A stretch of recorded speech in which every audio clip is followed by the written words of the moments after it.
Hi, Janine here from Janine's Jewelry, and I just wanted to go over a quick tutorial on the proper way of knotting stretch bracelets per request. I like to use Stretch Magic. It's pretty common. There are other brands that are pretty good too. First thing I need to do though is see if this 1mm cord will go through all my beads. That looks pretty thick right this second. I'm going to cut off a piece. There's a little notch there that I put it right back in. Like that. So I pre-stretch the cord. I find that it helps from these getting too stretched out. So if you pre-stretch it, you know what you're working with. And as I stretch it, it gets a little bit thinner. So this is 1mm. Stretches down to, I think, almost a 3/4 millimeter. And I always cut off the ends because it's hard to stretch the very end. And there's also a kink there from the way it was stored. So what I do is I almost cut down and I give it a stretch. And then I snip off the excess. So let's see if these fit all my beads. Very close, but it does. So I set out a pattern on this little dish I got from a company. I think they are here on TikTok. There's their logo if you want to look it up. It's very cute. So yeah, they fit. So what you're going to do is string on your beads and we'll be back in a minute. What I measured to be about 7.5 inches is what I like. That's kind of standard size. 8 inches is standard.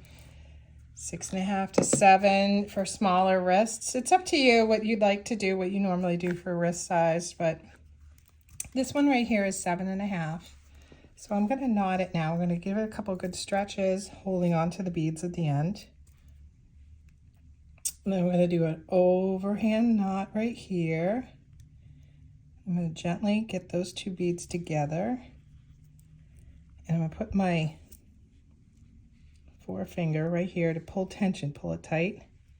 Two ends in my other hand. Now I'm left-handed, so hopefully the phone might reverse this while I record it.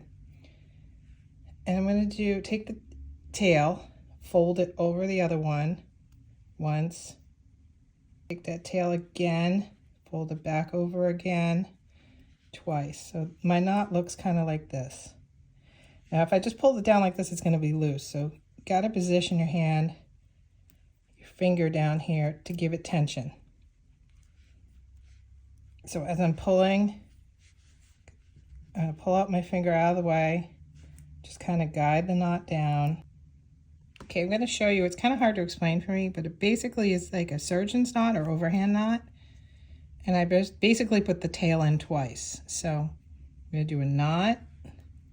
And it's all about where you hold the tension. So this is how I hold the tension. I got my finger right there holding down, and I'm working with the tails back here while pinching it together. I'm using my free hand to take the tails and loop them through. I do once, that's a regular knot. I do it twice. You don't have to, but I kind of like the security it gives.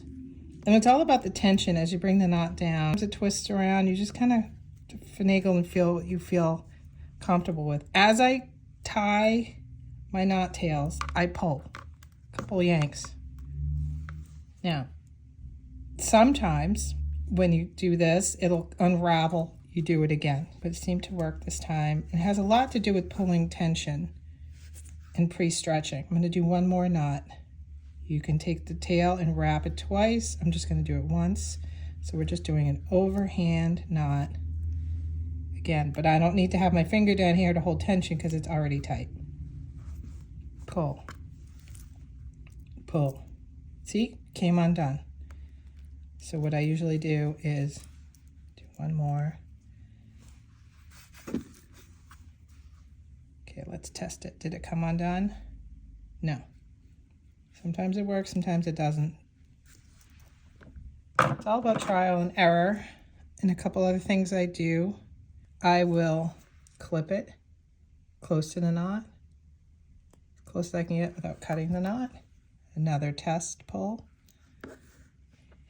And then I have different glues that I use. There's E6000. I actually use Fantastic Glazing glue sometimes. And I like to use, and you don't have to do this, this is an extra special step, a crimp cover. This is what a crimp cover looks like. I'm going to do it in silver instead. Silver crimp cover. The 4mm. I think I found a 4. Here we go. Okay. You can get these at the craft store. But I just like how it looks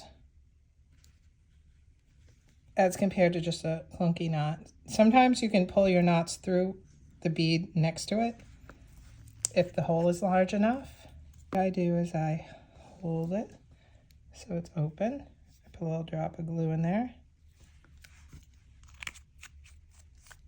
And then I close the Z-clamp or the crimp bead as that glue comes out. And that seems to help keep it secure as well. But this is an extra step. You can just leave it with the knot. And that's it.